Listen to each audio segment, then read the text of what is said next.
Hello guys, what's going on? Today we're going to talk a little bit about this book here, My Years with General Motors by Alfred Sloan. Very interesting book, very interesting book. Um, Alfred Sloan was like probably the most important guy in GM's history, you know.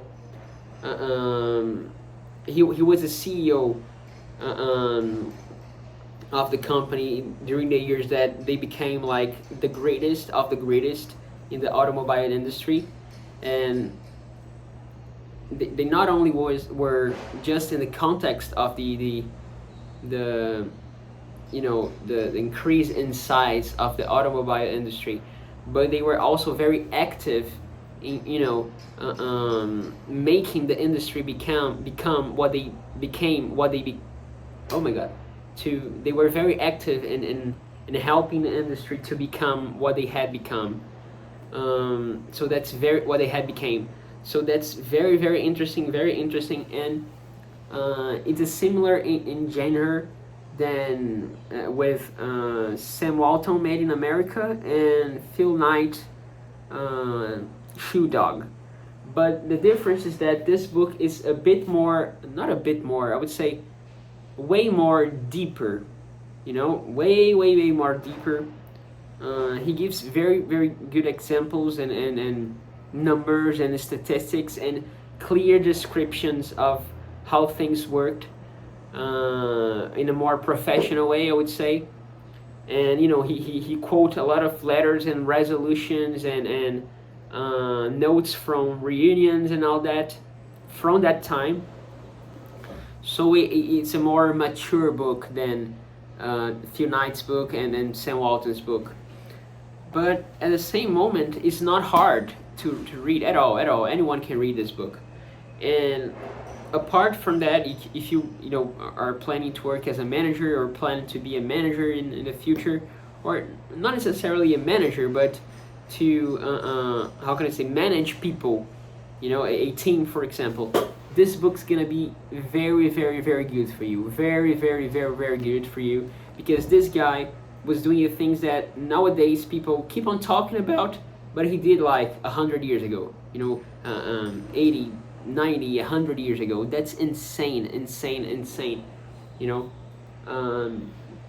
he was the one that he was not the one, but he was not the one who came with the idea, but he was the one who make it better, way better.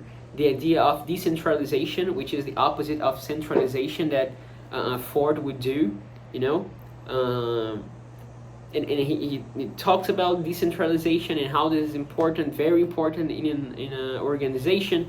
But for you to have decentralization, you must have coordination, and that's very nice too. How he showed he shows the balance between that, between the main important committees, the financial committee and the executive committee, and their relation between themselves and between and with the departments, the divisions. He calls divisions, Chevrolet, Buick, Cadillac, and some others that I forgot the name now. And it's very interesting, especially when he talks about the how the development of a new model works. This is probably one of the best chapters if you want to understand really how does decentralization and coordination works in a organization of the size of GM, and of a complex a product as GM makes. But he talks about everything. He talks about dealers, he talks about finance, he talks about human resources and how they deal with workers and how they dealt with the unions and all that. So he talked about everything, everything, and a lot of things that I didn't know that were not necessarily started, but made it popular by GM. I didn't know that, like profit distribution among workers and performance bonus, like company wide, and his justifications back then, like, because this is very important for the moral, and for the workers to feel that they're part of something bigger, that they matter for the company, they're important for the company, and that the company are looking at them. And you know, yeah, I can't think of anything now, but you know, he talked about everything that you can think of in a company of the size of GM. And the thing about policy, you know, how they would create the policies that would base that's like the part of the coordination. You know, this chapter is very interesting too, when he talks about policies, and how do you coordinate the policy, you know. It's very interesting, very interesting. He talks about, of course, the inventions and the innovations, which were again a very, very, very important part of what GM is today, is because of that was their differential. You know, there for Alfred Sloan, there were two things that would differ GM from the others. The first one was this one, innovation, and GM was very, you know, important in this case. And the other ones was, of course, the management techniques.